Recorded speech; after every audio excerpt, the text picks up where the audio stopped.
15 नवंबर उत्पन्ना एकादशी पर चुपचाप यह गुप्त चीज खा लेना, इतनी होगी धन वर्षा की 7 पीढ़ी बैठकर खाएंगे।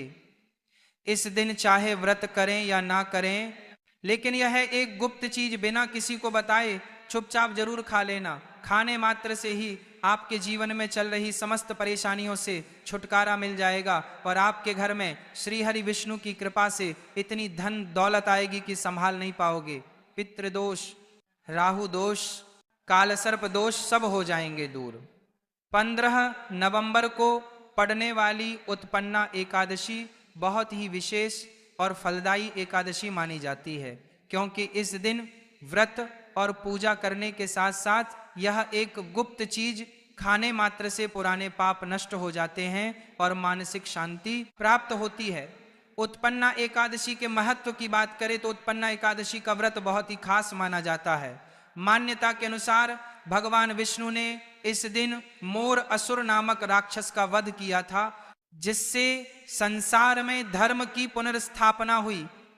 इसी कारण इसे पापों का नाश करने वाली और मोक्ष प्रदान करने वाली एकादशी कहा गया है। जो भी व्यक्ति इस दिन श्रद्धा से व्रत रखकर श्री हरि विष्णु की पूजा करता है, उसे पापों से मुक्ति, सुख, समृद्धि और मोक्ष की प्राप्ति होती है। खासकर जिनकी संतान प्राप्ति, वैवाहिक सुख और धन संपत्ति की इच्छाएं हैं, उनके लिए यह व्रत बहुत लाभकारी है।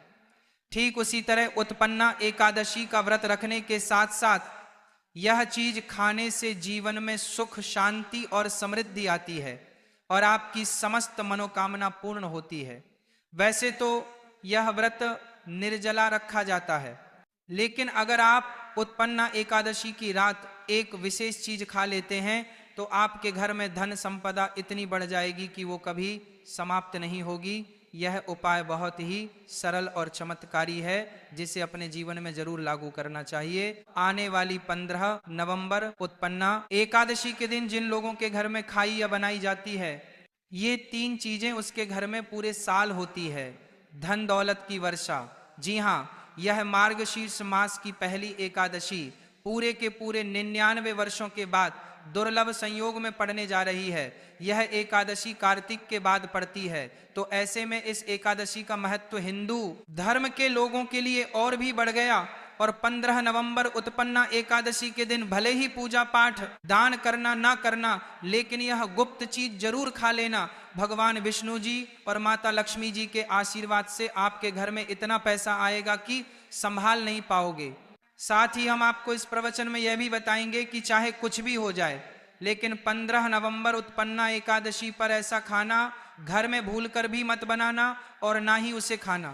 पूरे घर परिवार पर संकट आ सकता है। साथ ही इस प्रवचन में जानिए 15 नवंबर उत्पन्ना एकादशी पर ऐसा क्या खाना चाहिए जिससे कि आपके जीवन में भगवान विष्णु की कृपा प्राप्त हो। साथ ही इस प्रवचन में हम आपको यह भी बताएंगे कि 15 नवंबर उत्पन्ना एकादशी पर भूलकर भी यह 5 काम कभी मत करना, नहीं तो कंगाल होते देर नहीं लगेगी। उत्पन्ना एकादशी पर आपको यह 5 काम कभी नहीं करने चाहिए।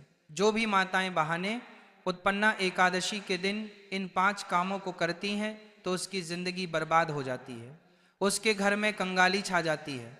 और जिस घर में भी यह 5 कार्य होते हैं, माता लक्ष्मी ऐसे घर को हमेशा के लिए छोड़कर चली जाती है। साथ में हम आपको यह भी बताएंगे कि 15 नवंबर उत्पन्ना एकादशी के दिन अगर आप इन चीजों का दान कर देते हो तो आपके घर में कभी धन की कमी नहीं होगी, हमेशा ही रुपया पैसा आपके घर में आएगा। इसीलिए आप प्रवचन को पूरा ही देखें, आधा अधूरा ना देखें, चाहे जो भी हो जाए, लेकिन उत्पन्ना एकादशी के दिन एक छोटी सी चीज जरूर खा लेना। यकीन मानिए, यदि अगर आपने खा लिया तो आपके जीवन से सारे कष्ट दूर हो जाएंगे। जी हाँ, इस बार 99 वर्षों के बाद उत्पन्ना एकादशी ऐसे शुभ समय में पड़ने जा रही है जो हिंदू धर्म में सबसे श्रेष्ठ मानी जाती है। इस दिन किया गया कोई भी उपाय कभी भी निष्फल नहीं जाता, बेकार नहीं जाता, हमेशा लाभ ही लाभ प्रदान करवाता है। चलिए अब हम आपको उत्पन्ना एकादशी की थोड़ी सी जानकारी दे देते हैं। इस बार 2025 में उत्पन्ना एकादशी को लेकर लोगों के मन में बहुत शंका है कि यह व्रत 15 नवंबर को रखा जाएगा या 16 नवंबर को। पूजा कैसे करनी है, शुभ मुहूर्त क्या रहेगा, इस दिन क्या खाना है और क्या नहीं खाना है, इस प्रवचन में हम आपके सभी सवालों के जवाब देंगे। कई लोग यह भी पूछ रहे हैं कि क्या उत्पन्ना एकादशी के दिन चावल खा सकते हैं या नहीं, क्या पहली बार यह व्रत किया जा सकता है। इन सभी सवालों का उत्तर हम इस प्रवचन में देंगे और साथ ही बताएंगे कि वो कौन सी चीज है जो इस दिन आपको जरूर खानी चाहिए। साथ ही उत्पन्ना एकादशी के दिन गाय को एक चीज जरूर खिलाना चाहिए। अगर आप उत्पन्ना एकादशी के दिन गाय को यह चीज खिला देते हो तो माता लक्ष्मी जी की कृपा से आपके जीवन में धन आने के सभी रास्ते खुलते चले जाएंगे। चलिए अब हम आपको सबसे पहले उत्पन्ना एकादशी के बारे में थोड़ी सी जानकारी दे देते हैं। मार्गशीर्ष माह की कृष्ण पक्ष की एकादशी को उत्पन्ना एकादशी कहा जाता है। भारत में इसे अलग अलग जगह पर अलग अलग नाम से जाना जाता है। जैसे कहीं कहीं पर इसे उत्पन्ना एकादशी और कहीं कहीं पर इसे मोक्षदा एकादशी और भगवत एकादशी के नाम से भी जाना जाता है। धर्म ग्रंथों में कहा गया है कि इस एकादशी का व्रत करने से व्यक्ति को पुण्य प्राप्त होता है जो सभी तीर्थों के स्नान, दान, यज्ञ और व्रतों से मिलता है। यह एकादशी सभी एकादशियों की जननी मानी जाती है, इसलिए इसे वर्ष की प्रथम एकादशी भी कहा जाता है। इस व्रत को करने से मनुष्य के 7 जन्मों तक के पाप नष्ट हो जाते हैं, उसे ज्ञान, वैराग्य और भक्ति की प्राप्ति होती। भविष्य पुराण में यह भी उल्लेख है कि जो व्यक्ति इस दिन उपवास रखकर भगवान विष्णु की पूजा करता है उसे विष्णु लोक की प्राप्ति होती है। उत्पन्ना एकादशी मनुष्य को अज्ञान, मोह और पाप से मुक्त कर मोक्ष का द्वार खोलती है। यही कारण है कि धर्म ग्रंथों में इसे मोक्षदायिनी और पापहरणी एकादशी कहा गया है। स्कंद पुराण के अनुसार उत्पन्ना एकादशी का व्रत करने से मनुष्य के सभी पाप नष्ट हो जाते हैं और उसे मोक्ष की प्राप्ति होती है। इस दिन भगवान विष्णु की आराधना करने से व्यक्ति को जन्म मरण के बंधन से मुक्ति मिलती है और वह बैकुंठ धाम को प्राप्त करता है। धार्मिक मान्यताओं के अनुसार उत्पन्ना एकादशी का व्रत आपकी आत्मा पर बोझ नहीं बल्कि समस्त पापों का शमन करने वाला होता। चलिए सबसे पहले हम आपको बता देते हैं कि उत्पन्ना एकादशी का सही समय क्या है, फिर हम आपको बारी बारी से सभी जानकारी बताते हुए चलेंगे और यह भी बताएंगे कि वो कौन सी चीज है जो हमें उत्पन्ना एकादशी के दिन जरूर खा लेनी चाहिए। और साथ में हम आपको बताएंगे कि इस दिन एक चीज भूल कर भी नहीं खानी चाहिए। अगर आप ये चीज भूल कर भी खा लेते हो तो आपके घर में अनहोनी हो सकती है। तो ऐसा अनर्थ काम भूल कर भी मत करना और अनर्थ होने से पहले इस प्रवचन को आप पूरा जरूर सुन लेना। तो चलिए दोस्तों जानते हैं उत्पन्ना एकादशी की सही तारीख टाइम के बारे में। मार्गशीर्ष माह के कृष्ण पक्ष की एकादशी तिथि पर उत्पन्ना एकादशी मनाई जाती है। इस साल मार्गशीर्ष माह के कृष्ण पक्ष की एकादशी 15 नवंबर को रात्रि 12:50 से शुरू होगी और यह तिथि अगले दिन 16 नवंबर को मध्य रात्रि 2:37 पर समाप्त होगी। सनातन धर्म में उदया तिथि को खास माना जाता है, इसलिए उत्पन्ना एकादशी का व्रत 15 नवंबर को रखा जाएगा। अब पारण की बात करें तो एकादशी व्रत में पारण का विशेष महत्व होता है, इसीलिए एकादशी व्रत का पारण करना शुभ मुहूर्त में ही करना चाहिए। एकादशी व्रत का पारण द्वादशी तिथि पर किया जाता। ऐसे में उत्पन्ना एकादशी का पारण 16 नवंबर को दोपहर 1:10 से लेकर दोपहर 3:16 तक पारण किया जाएगा। व्रत का पारण करने के बाद अन्न और धन का दान जरूर करना चाहिए। चलिए अब हम उत्पन्ना एकादशी की सरल पूजा विधि और शुभ मुहूर्त के बारे में जान लेते हैं। इस दिन को सही तरीके से और श्रद्धा के साथ मनाने के लिए सबसे पहले आपको सूर्योदय से पहले ब्रह्म मुहूर्त में उठना है। फिर स्नान करके पूजा स्थान पर जाएं और भगवान सूर्य को 1 लोटा जल अर्पित करें। बाद व्रत का संकल्प लें। संकल्प लेने के लिए अपने सीधे हाथ में जल लें और फिर 3 बार नमो भगवते वासुदेवाय का जाप करें और अपना नाम, गोत्र, स्थान, मकान नंबर या फ्लैट नंबर और क्षेत्र का नाम बताएं। इसके बाद अपनी इच्छाएं भगवान के चरणों में समर्पित करें और भगवान को प्रणाम करके जल अर्पित कर दें। अब पूजा की प्रक्रिया के बारे में जानते हैं। सबसे पहले एक अखंड फल जैसे सेब, नारियल या जो भी फल उपलब्ध हो बिना कटे हुए लें और उसे गंगा जल से शुद्ध करें। फिर भगवान श्री विष्णु की तस्वीर या मूर्ति रखें। अगर आपके पास मौली, पान, सुपारी, लौंग, इलायची या पान का पत्ता हो तो उन्हें भी सजा कर रखें। अब भगवान को बुलाने की प्रक्रिया जिसे प्राण प्रतिष्ठा कहते हैं, इसके लिए भगवान की तस्वीर को स्थापित करके उस स्थान का शुद्धिकरण करें। गंगा जल मिश्रित जल से उस स्थान पर छींटे डालें और एक फूल रख फिर भगवान को आचमन कराएं, तिलक लगाएं, अक्षत चढ़ाएं, फूलों की माला पहनाएं और पुष्प अर्पित करें, धूप दिखाएं और घी का दीपक जलाएं। ध्यान रखें कि दीपक को उठाना नहीं है।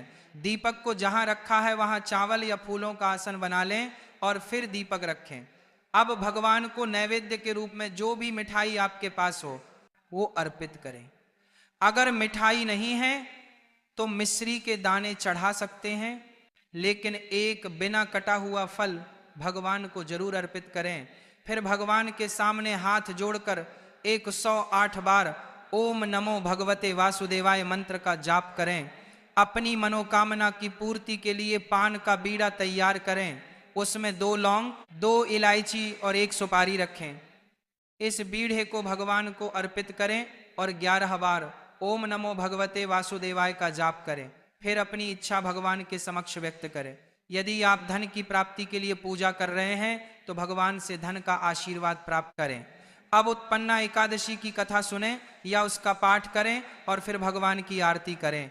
अंत में फल का भोग अर्पित करें और प्रसाद को सभी में वितरित करें। इस दिन अन्न का सेवन ना करें, यह व्रत का सबसे बड़ा नियम है।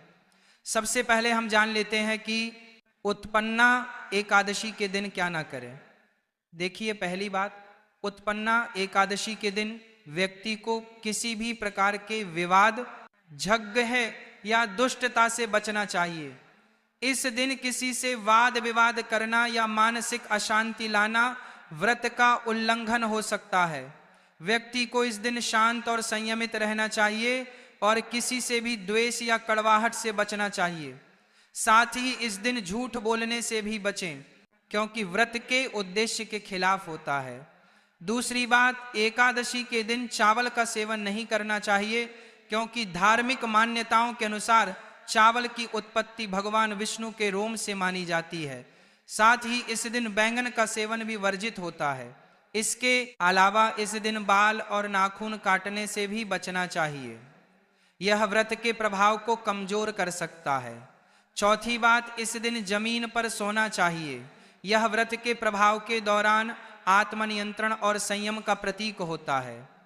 कुछ लोग एकादशी का व्रत बिना नमक के करते हैं, जबकि कुछ लोग सेंधा खाकर व्रत करते हैं। पांचवी बात, इस दिन का मुख्य उद्देश्य भगवान विष्णु की पूजा और ध्यान होता है, इसलिए इस दिन को लौकिक कार्यों से मुक्त होकर पूरी तरह से भक्ति में लीन रहकर बिताना चाहिए। उत्पन्ना एकादशी के दिन भगवान विष्णु की पूजा और श्री हरि के मंत्रों का जाप करने से पुण्य की प्राप्ति होती है। यदि आप पूजा में लापरवाही करेंगे या कोई अन्य कार्य करेंगे तो व्रत का पुण्य नहीं मिलेगा। छठी बात, एकादशी के दिन व्रती जातकों को सुबह देर तक सोने से बचना चाहिए। इस दिन हमें जागरूक और ध्यान मग्न रहना चाहिए। साथ ही किसी भी पेड़ या पौधे की पत्तियां और फूल तोड़ने से बचें, खासकर तुलसी के पत्ते भूलकर भी ना तोड़। अगर भगवान विष्णु को तुलसी अर्पित करनी है तो एक दिन पहले ही पत्ते तोड़कर रख लें। तो चलिए अब हम आपको बताएंगे कि उत्पन्ना एकादशी के दिन किन चीजों का सेवन नहीं करना चाहिए ताकि आपका व्रत पवित्र और पूर्ण रूप से फलित हो। पहली चीज, प्याज और लहसुन का सेवन। उत्पन्ना एकादशी के दिन प्याज और लहसुन का सेवन भी नहीं करना चाहिए। ये दोनों पदार्थ तामसिक गुणों से भरपूर होते हैं और व्यक्ति के मानसिक संतुलन को प्रभावित कर सकते हैं। शास्त्रों में इनको मांसाहारी भोजन के साथ जोड़कर देखा गया है और इन्हें व्यक्ति के लिए वर्जित माना गया है। प्याज और लहसुन का सेवन करने से आहार में असंतुलन आता है और भक्ति में विघ्न उत्पन्न हो सकता है। इस दिन इन दोनों का सेवन न करना ही उचित होता है। दूसरा है नशे से संबंधित पदार्थ। उत्पन्ना एकादशी के दिन शराब, तंबाकू, गुटखा, मादक पदार्थ आदि का सेवन पूरी तरह से निषेध है। यह पदार्थ शारीरिक और मानसिक स्वास्थ्य के लिए हानिकारक होते हैं और व्रत के पवित्र उद्देश्य को भी भंग कर सकते हैं।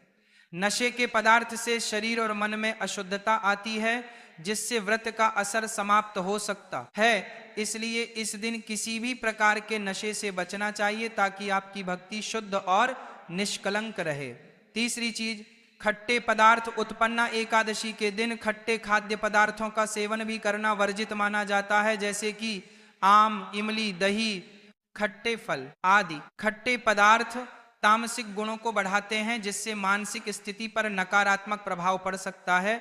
धार्मिक दृष्टि से भी खट्टे पदार्थों से शरीर में नकारात्मक ऊर्जा का संचय होता है, जो व्रत के उद्देश्य के खिलाफ है। इसलिए इस दिन खट्टे पदार्थों से बचना चाहिए।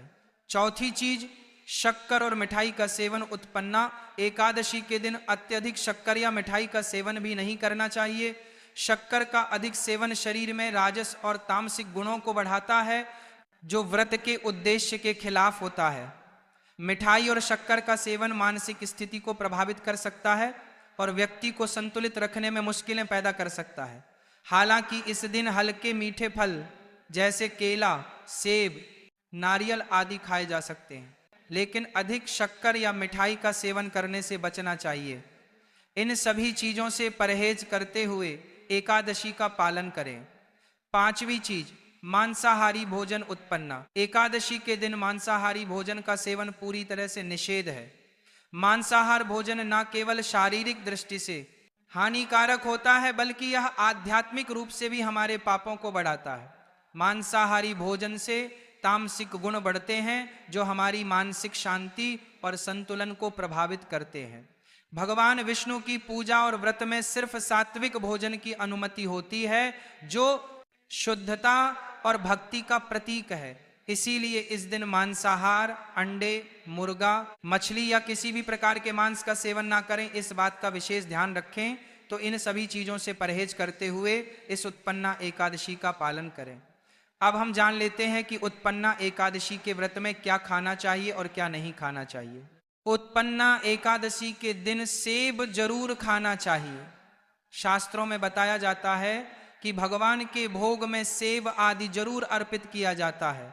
अगर आपका व्रत है तो आपको सेब जरूर खाना चाहिए। केला, पपीता, तरबूज और मीठे अंगूर जरूर खाना चाहिए। इन फलों से व्रतधारी को शक्ति मिलती है और व्रत संपूर्ण हो जाता है। शास्त्रों में बताया जाता है कि उत्पन्ना एकादशी के दिनों में सीताफल जरूर खाना चाहिए। सीताफल खाने से 10 ऐसी बीमारियां हैं जो खत्म हो जाती हैं। माना जाता है उत्पन्ना एकादशी के दिनों में सीताफल का घर में प्रवेश होना बड़ा ही शुभ माना गया है। सीताफल खाने से एकादशी का व्रत सफल हो जाता है, क्योंकि इसमें माता सीता का आशीर्वाद मिला हुआ होता है। माना जाता है भगवान राम के वनवास के दौरान माता सीता ने यही फल खाया था। उत्पन्ना एकादशी के दौरान इसे जो भी खाता है उसे दुखों का सामना नहीं करना पड़ता। सीताफल आपको जरूर खाना चाहिए। माता सीता प्रसन्न होती हैं और आशीर्वाद देती हैं। लेकिन याद रहे, उत्पन्ना एकादशी व्रत में बैंगन की सब्जी मत खाना, पाप लगेगा। उत्पन्ना एकादशी में व्रतधारी को डिब्बाबंद लस्सी, डिब्बाबंद जूस नहीं पीना चाहिए। उसमें कई केमिकल मिले होते हैं, जिसके कारण आपका व्रत टूट सकता है। जब भी आप फलों का जूस पिए तो याद रखें उसमें नमक ना डालें, नहीं तो व्रत टूट जाएगा। साथ ही साथ जूस में बर्फ भी नहीं डालना चाहिए। फलों का सादा जूस पीने से व्रत सफल होता है। उत्पन्ना एकादशी का दिन बहुत ही खास होता है। इस दिन अगर आप तुलसी मैया से जुड़ा एक विशेष उपाय कर लें तो आपके जीवन में सुख, शांति और समृद्धि का आगमन निश्चित हो जाता है। आज हम आपको इस खास उपाय के बारे में बताने जा रहे हैं। शास्त्रों में साफ कहा गया है कि जिस घर में तुलसी का पौधा होता है उस घर में माँ लक्ष्मी का वास होता है। वहाँ हमेशा सुख और समृद्धि बनी रहती है। लेकिन तुलसी माता से जुड़ी कुछ बातें और नियम हैं जिन्हें जानना और अपनाना बेहद जरूरी है। अगर आप अपने परिवार की खुशहाली, समृद्धि और सौभाग्य चाहते हैं तो इस उत्पन्ना एकादशी पर तुलसी मैया को चुनरी जरूर चढ़ाएं। ऐसा करने से भगवान विष्णु और माता लक्ष्मी दोनों की विशेष कृपा आपके जीवन में बरसती है। लेकिन अक्सर लोग अनजाने में कुछ ऐसी गलतियां कर बैठते हैं जिसका नतीजा उन्हें भुगतना पड़ता है। जैसे कई लोग अपने घर में तुलसी का पौधा तो लगा लेते हैं लेकिन उसे कभी चुनरी नहीं उड़ाते। याद रखें, तुलसी माता को चुनरी अर्पित करना एक बहुत ही शुभ कार्य है। इससे मनोकामनाएं पूरी होती हैं। और दोस्तों, ध्यान रखें कि तुलसी के पास कभी कोई अपवित्र या अशुद्ध चीजें ना रखें। वहां हमेशा साफ सफाई बनी रहनी चाहिए।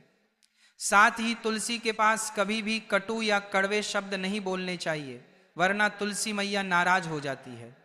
अब जानिए उस खास उपाय के बारे में जिसे उत्पन्ना एकादशी पर करना चाहिए। इस दिन ब्रह्म मुहूर्त में उठकर तुलसी के पौधे में एक सिक्का नए लाल कपड़े में लपेटकर गाड़ दें। इससे आपके घर में धन और समृद्धि के द्वार खुलते हैं और दरिद्रता धीरे धीरे दूर होने लगती है, क्योंकि तुलसी मैया को लक्ष्मी माता का वरदान प्राप्त है, इसीलिए उनका आशीर्वाद मिलता है। इसके अलावा तुलसी माता को इस दिन थोड़ा सा कच्चा दूध अर्पित करें, इससे जीवन में सौभाग्य बना रहता है। अगर आपको आज की प्रवचन अच्छी लगी हो तो वीडियो को लाइक करें और ऐसे ही प्रवचन सुनने के लिए चैनल को सब्सक्राइब करें। बोलो राधे राधे।